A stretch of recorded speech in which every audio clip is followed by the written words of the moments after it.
Et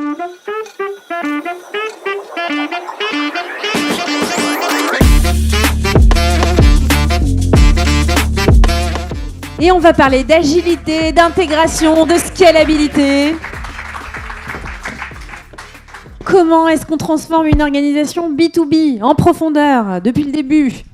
Benjamin, merci d'être là. On sait que ta première passion, c'est les Mindtests. Absolument. Ta deuxième passion, c'est Salesforce. Non. Je suis très orienté côte de bœuf, moi. Ok, ça tombe bien. Tout à l'heure, c'est barbecue sur la terrasse. Tu faisais quoi avant l'e-commerce? Tu m'avais raconté ça. Un truc qui n'a rien à voir. Je travaillais dans l'aviation d'affaires, donc dans les jets privés. Ok. T'as eu 1000 vies. Quoi? Qu'est-ce qui t'est arrivé? Comment? On va se faire chasser, on n'a pas le temps, on le garde pour l'apéro tout à l'heure. Ça On marche, va commencer, on va parler de... Très bien. Bon, plus sérieusement, qu'est-ce que tu fais aujourd'hui? Eh bien, comme je disais tout à l'heure, ça fait donc 4 ans que j'ai rejoint Salesforce et 4 ans que je fais du e-commerce. Donc, j'ai géré des projets B2C. Vraiment, on va dire mon expertise aujourd'hui se porte sur toute la partie B2B et OMS. Voilà. Donc et depuis 4 ans. Ravi. Ouais, j'adore. T'adores. Bon, merci d'être avec nous ce soir. Merci à vous. Soumaya, tu peux te présenter? Alors, moi, je suis cofondatrice de Red Cloud. Je pense qu'il n'y a pas beaucoup de monde qui connaît Red Cloud parce qu'on ne travaille pas du tout en France ni en Europe. Red Cloud, c'est une plateforme que j'ai créée en 2014 pour digitaliser les trades B2B en Afrique et en Amérique latine. Il faut savoir quand on parle de réseau de distribution en Afrique et en Amérique latine, on n'imagine pas Auchan ou Carrefour ou quelque chose. C'est un secteur qui est extrêmement fragmenté. Donc tous les gros distributeurs, c'est des business family qui ont grossi, qui font du turnover de 200 millions, 300 millions d'euros par an, mais qui ne sont pas équipés comme une grosse entreprise.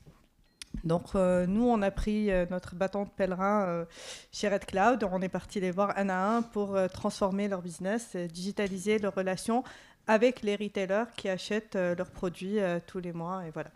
Et ça a été une aventure folle depuis 10 ans. Bravo à toi et félicitations. Benjamin, je vais commencer par toi. Ça te va? J'ai pas le choix, donc ouais. Voilà, vas-y. écoute.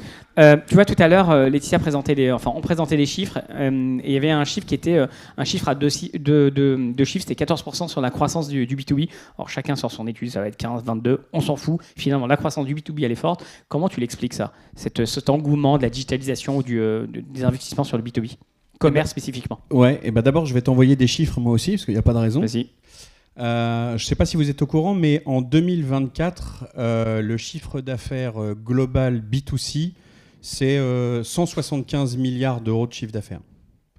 Le B2B, c'est 400 millions d'euros de chiffre d'affaires.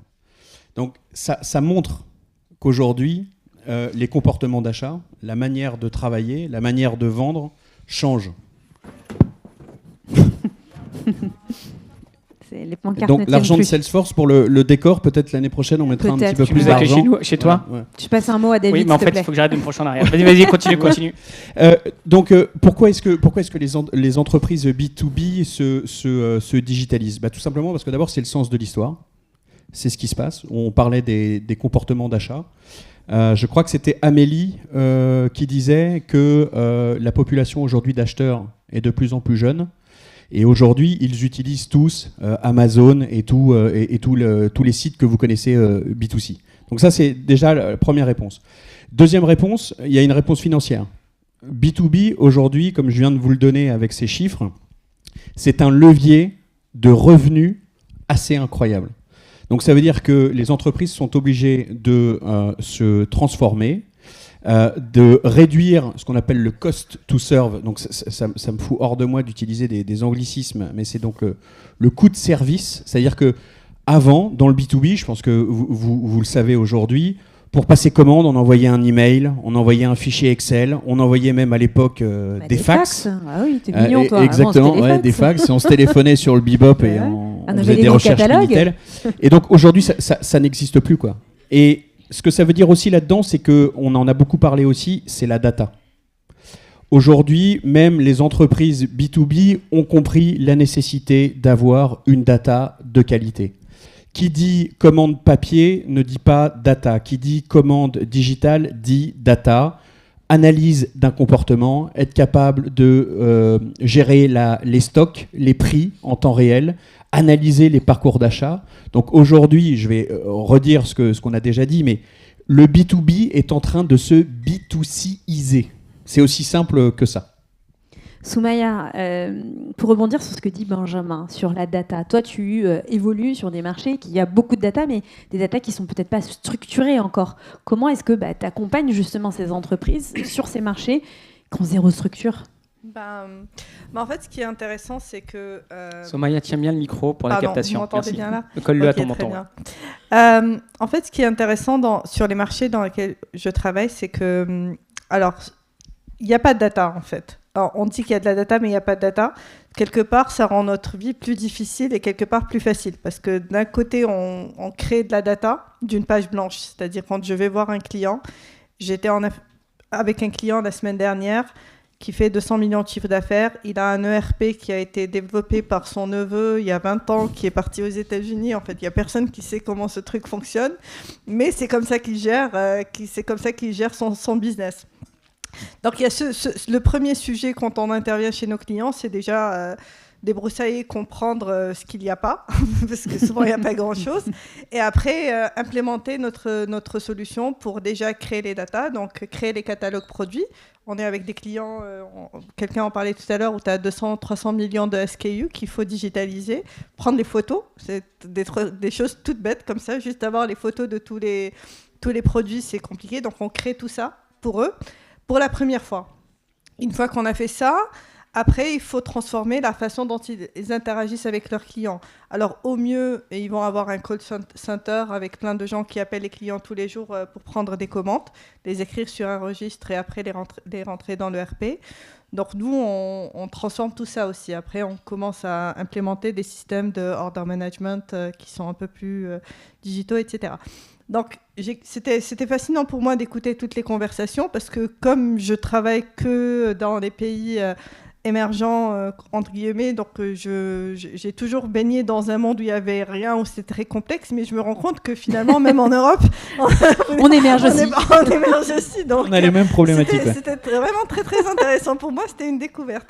Et du coup, je me disais, finalement, ma vie, elle est peut-être plus facile parce que comme je crée les datas de zéro, j'implémente mon système où il n'y a pas vraiment de legacy. C'est peut-être beaucoup plus simple, en fait, de créer des solutions innovantes et de faire entrer de nouveaux comportements en fait, chez les clients directement. Donc, mais du coup, toi, tu es hyper agile, mais tes clients aussi. Enfin, vous êtes tous les deux des pros de l'agilité. Alors, oui. oui, mais les clients, après, on a d'autres problématiques. C'est qu'on parle à des clients, il n'y a pas de procurement, il n'y a pas d'acheteur, il n'y a pas de CTO. Donc, tu vas voir le owner du business qui te dit « Oui, mais c'était vraiment la réunion de la semaine dernière, je lui présentais des dashboards en lui disant voilà et tout. Après, il te pose des calls, il te dit ok, une fois que tu m'as dit tout ça, moi je fais quoi avec ça Donc donne-moi les actions. Et c'est là où l'IA devient très intéressante et c'est là où on introduit beaucoup d'IA. C'est comme c'est des gens qui n'ont pas de business analyst, c'est pas des gens qui ont des gens qui vont interpréter les datas pour eux.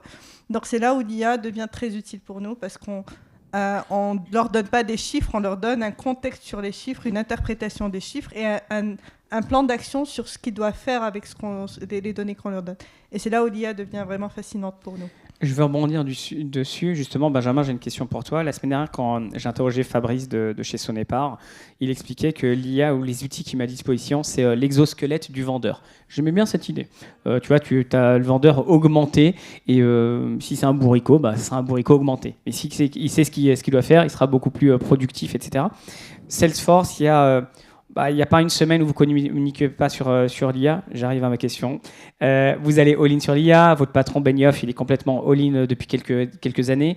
Moi, j'aimerais bien savoir chez tes clients, c'est quoi les use cases que tu vois en B2B sur de l'IA. Vous faites beaucoup d'agentique, sans aller sur la brique, il faut acheter du Salesforce, etc. Mais vraiment, les use cases, je suis curieux de savoir en B2B, c'est quoi les use cases que vous avez en IA. Alors, 2 choses avant. Oui, il faut acheter du Salesforce. Ça, c'est la première chose. 2, Marc, si tu me regardes, T'es le boss. Donc ça, c'est le... Non, plus précisément. Je suis hyper content que tu me poses cette question pour deux raisons. D'abord, je vais y répondre, mais le premier truc, c'est que je voudrais vraiment qu'on fasse hyper attention quand on parle d'IA dans l'univers B2B. Moi, mon expérience, c'est... ils ne sont pas encore véritablement prêts. Ils en ont entendu parler. Ils savent, parce que certains l'utilisent au quotidien, parce que c'est vous et moi. Mais attention, je crois qu'il faut faire vraiment attention de ne pas mettre la charrue avant les bœufs. On parlait de qualité de data, on parlait de catalogue produit, on parlait de price list, on parlait de gestion de la commande. Donc moi, toutes les conversations que j'ai avec les clients, les prospects, on est quand même sur une base qui est en devenir. Donc ça, c'est mon. Je voudrais juste mettre un petit éclairage là-dessus. Ensuite, l'IA aujourd'hui intéresse nos clients B2B parce que ça va permettre, ils l'utilisent pour faire beaucoup de recommandations en fait. Upsale, cross-sales, c'est-à-dire on analyse le comportement du client, on a de la data et on est capable de dire ce client-là a acheté ce produit-là en général fonctionne avec tel produit, donc on va pousser ce produit. Donc c'est bien, aujourd'hui l'IA est un outil pour augmenter le panier. Moi, c'est vraiment le use case le plus qu'on me demande le plus, c'est comment je peux avec l'IA augmenter mon panier donc moyen. sur l'expérience client, Ouais, principalement l'impact de l'expérience client, donc ouais. taux de conversion, performance en ligne, etc. quoi. Alors ça, c'est pour le client. Et puis ensuite, tu as tout ce qui se passe en Sur les back-office. C'est être capable de gérer du contenu, gérer les traductions, gérer toute la diversité des gammes de produits. Ouais, ça, en back-office, ça aussi, ça sert beaucoup. Soumaya, toi, chez tes clients que tu accompagnes, c'est aussi les mêmes genres de préoccupations ou alors c'est peut-être des graines que tu leur sèmes avec l'intelligence artificielle, l'usage de l'intelligence artificielle? Alors, moi, je n'utilise surtout pas de termes techniques avec mes clients. Je leur dis intelligence artificielle, ils vont me dire non mais t'as vu notre warehouse, tu me parles d'intelligence artificielle. Par contre, c'est vraiment des use cases qu'on leur vend. C'est de leur dire aujourd'hui vous avez un call center qui fait je sais pas, 200 appels par heure ou quelque chose comme ça. Si on a les datas, si on a l'IA, on a fait une démo avec Eleven Labs, ça fait 2000 appels par minute, quoi. Et donc là, ça leur parle. Là, ils te disent, ah, ok, tu vas me faire économiser de l'argent. Là, j'ai envie de te parler. Donc, c'est pas vraiment de l'IA, pas de l'IA, de l'OMS, de l'ERP qui les intéresse. C'est vraiment le use case. C'est comment tu vas intégrer ta technologie dans mes opérations. Et finalement, c'est les bonnes questions. Hein, c'est exactement les bonnes questions. Et c'est des cas réels. Par exemple, quand on a commencé par leur vendre des OMS, en fait. On faisait de l'OMS, de l'implémentation des sites Internet. Et en fait, on s'est rendu compte, vous l'avez mentionné tout à l'heure, que les clients, ils ne browsent pas, en fait. Ils ne cherchent pas le catalogue. Ça ne sert à rien de leur faire des pages et des pages. Ils ne font pas ça. En fait, même quand on leur offre le catalogue, ils finissent par appeler le numéro WhatsApp sur la page pour que le call center leur prenne des commandes. Donc finalement, on s'est dit, on va complètement oublier la partie site Internet et on va vendre une solution qui s'intègre sur WhatsApp parce qu'ils ne travaillent que sur WhatsApp dans ces pays-là. Donc c'est que des solutions comme ça qu'on essaie d'implémenter, qui s'intègrent dans leur façon de travailler. Ouais, dans leur logique du B2B. On parle de transformation digitale. J'ai bien compris que l'IA, la maturité, elle n'était pas nécessairement là. Et ça rejoint finalement ce qu'on voit. On veut toujours Star Wars, mais on est à l'ère de la préhistoire. Et ça nous fait toujours rêver. C'est bien de mettre sur des slides, mais ce n'est pas la réalité du terrain. Du coup, Benjamin, c'est quoi les briques que tu verrais qui sont indispensables ou qui sont nécessaires, qui sont critiques pour une bonne transfo digitale? Et Salesforce, vous avez toutes les briques. Donc, tu as une bonne vue 360 de ce qui se passe. Et dernière chose, tu as parlé quand tu t'es présenté de l'OMS, tu ne l'as pas encore cité une seule fois. Donc, est-ce que l'OMS, c'est important dans un contexte B2B? Je vais être très honnête, j'ai pas une réponse type. Ça dépend de l'industrie, ça dépend de la maturité du client, ça dépend de sa volonté, il y a plein de choses. Aujourd'hui, on est capable de, comme moi, ce que je dis à mes clients qui se lancent dans le B2B, c'est allons-y pas à pas, d'accord ?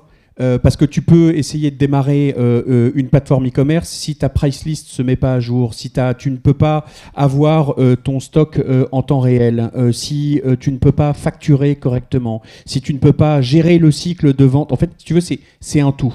Donc en fait, moi, ce que je dis, c'est il faut commencer petit sur des cas concrets qui sont absolument connus de tous et on voit comment ça se passe.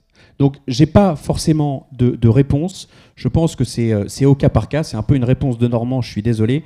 Mais encore une fois, quand on parle de maturité de clients, je pense qu'on a la capacité aujourd'hui, en tout cas chez Salesforce, mais je suis sûr que d'autres sont capables de le faire, de leur proposer tout un tas de visions et d'angles d'attaque possibles. Alors attends, Benjamin, du coup, c'est très sage ta réponse, donc je ne vais pas te pousser, tu as complètement raison. Allez, si je prends les 10 derniers projets ou les 20 derniers projets sur lesquels tu étais amené à travailler, pas forcément que tu as gagné, mais sur lesquels tu as eu les problématiques de tes clients, sur les 20 derniers, c'était quoi les pains? Qu'est-ce qu'ils voulaient faire? Ça te donne un niveau aussi de la maturité ou des besoins sur le marché français? Il y avait beaucoup de problématiques de catalogue produit. Ok, ce qui est bien simple, ouais. Et il y avait aussi, tu parlais d'OMS, il y avait aussi énormément de dysfonctionnement entre ce que le client pense pouvoir commander et ce que le fournisseur peut livrer. Donc on a vraiment aussi des problèmes de logistique de temps réel. C'est ça qui intéresse, c'est temps réel. C'est-à-dire si tu es capable aujourd'hui de dire il me reste tant de produits, tu vas pouvoir les vendre. Quand on n'a plus, tu as ton logiciel qui te permet de mettre le produit en stand-by. Tu peux gérer tes livraisons et surtout, tu ne génères aucune frustration chez ton client. Donc, c'est vraiment des vrais problèmes de logistique. Et on retourne à des choses basiques, c'est ce que Laetitia dit depuis des années dans l'expérience client. Retourne au basique, arrête de me parler des trucs du futur ou je sais pas quoi, le basique.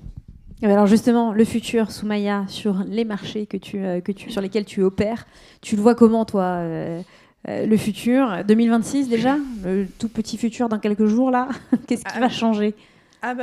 C'est fascinant parce que déjà l'IA, on a beau dire faut y aller petit à petit, mais ça apporte vraiment beaucoup de facilité pour mes clients sur l'accès à la technologie, parce que ce qui les freinait jusqu'à maintenant, c'est la complexité.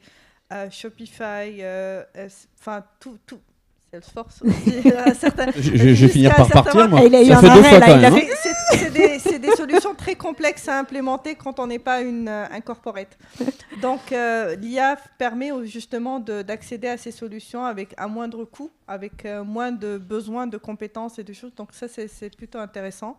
Et puis, l'innovation dans l'expérience client que ça nous apporte. Je pense qu'on va s'éclater un peu à tester plein de nouveaux trucs. Je pense que ça va être fun l'année prochaine. Tu as l'air tellement optimiste. Alors nous, on fait beaucoup d'événements B2C. Croyez-moi, il n'y a pas cet optisme dans le B2C. Ouais, en général, les gens, ils ont le smile. On leur parle même pas de 2026, c'est pas la peine. Ils savent même pas s'ils vont y arriver. Donc, donc ça fait plaisir. Et toi, Benjamin, oui, Salesforce, c'est une plateforme complète. Donc il faut un bon accompagnement. C'est pas l'outil le problème, c'est peut-être l'accompagnement qu'il y a autour, etc., qui demande justement une expertise. Mais quand tu fais plusieurs milliards et quand tu as 1,5 million de produits dans ton catalogue, non, tu peux pas le faire en 2 clics. Exactement. Du coup, j'ai une question. Mais vas-y, rebondis à ça et après j'ai une question pour toi. Je voulais aussi dire que moi, je pense que le futur du B2B est absolument génial. Je pense que, en plus, le e-commerce B2B permet de valider la vision que beaucoup de chefs d'entreprise ont, qui est la nécessité de se transformer. Et donc, on arrive là, on est vraiment à un point de bascule. Les chiffres sont parlants, hein, pour le coup, c'est pas Salesforce qui les invente, mais on vient au bon moment permettre à ces chefs d'entreprise de basculer dans l'ère du digital, ce qui a été déjà fait par beaucoup depuis très longtemps, mais pour eux, c'est le bon momentum, quoi. Et tu sais, un dernier petit commentaire là-dessus, tu viens de le dire, c'est les chefs d'entreprise. Ça va au niveau tout en haut parce que c'est de la digitalisation. Exactement. Dans le B2C, ça a pris des années avant que ça soit tout en haut. Hein. C'était à côté de la cave au départ. Et là, dans le B2B, c'est stratégique. Pas juste l'IA, mais juste la digitalisation. Merci beaucoup. On peut vous applaudir. Vous restez ici pour répondre à une question. Benjamin, Soumaya ne l'a pas dit, mais Red Cloud s'intègre à tous les CMS. Moi, je le sais. Merci Absolument. beaucoup.